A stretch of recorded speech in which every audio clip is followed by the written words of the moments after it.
Hello friends, welcome to my channel gardening time. अगर आप मेरे चैनल में नए हैं तो चैनल को सब्सक्राइब कर लीजिए और वीडियो को लाइक ज़रूर करिएगा।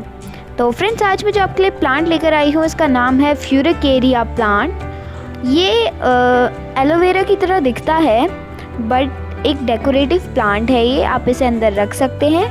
तो चलिए हम वीडियो को स्टार्ट करते हैं। मैं आपको बताऊंगी कि कैसे इसकी केयर करनी है और कहाँ कहाँ पर इसको आप लगा सकते हैं। तो चलिए फ्रेंड्स, सबसे पहली बात ये है कि इसको आप पॉट में भी लगा सकते हैं और आप इसे ज़मीन पे भी लगा सकते हैं। बट अगर आपको अंदर रखना है तो फिर आपको पॉट में ही लगाना पड़ेगा। तो मैं आपको कुछ ऐसी बातें बता दूं जो पॉट में लगाने में आपको ध्यान रखनी होंगी। सबसे पहली चीज़ इसमें ये है कि हमें सॉइल मिक्स कैसा रखना है। फ्रेंड्स, अगर आप गमलों में लगा रहे हैं इसे तो आपकी सॉइल ऐसी होनी चाहिए कि प्लांट सरवाइव कर जाए। तो मैं आपको जो सॉइल मिक्स है वो डिस्क्रिप्शन में दे दूँगी, आप उसे ज़रूर देखिएगा। अब दूसरी चीज़ है वाटरिंग। तो वाटरिंग की बात करें तो आप इसे डेली वाटर कर सकते हैं, और अगर डेली ना भी कर पाएँ तो आप अगर एक दिन छोड़ के करेंगे तो उससे भी इसे कोई प्रॉब्लम नहीं होती है। ये प्लांट आराम से सर्वाइव कर जाता है। अब बात करते हैं इसके केयर की। तो इसकी केयर हमें ज़्यादा नहीं करनी पड़ती है। इसकी मिट्टी आप 2-3 महीने में या महीने भर में एक बार गोड़ दीजिए। तो फ्रेंड्स, जो मेन इम्पॉर्टेंट बात यहाँ पे देख रहे हैं आप, यहाँ पे एक ब्राउन कलर की पत्ती है। तो मैं इस पत्ती को मैंने इसे काटा नहीं है।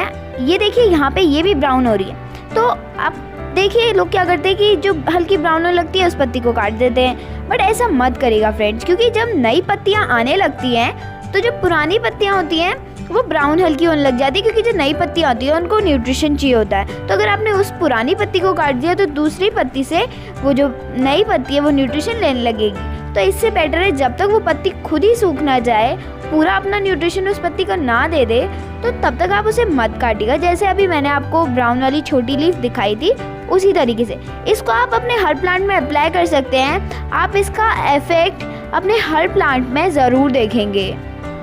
अब यहाँ पे देखिए फ्रेंड्स, इसको अगर हम ज़मीन में लगाने की बात करें तो ज़मीन में भी आपको सॉइल में ज़्यादा कुछ करने की ज़रूरत नहीं पड़ती है।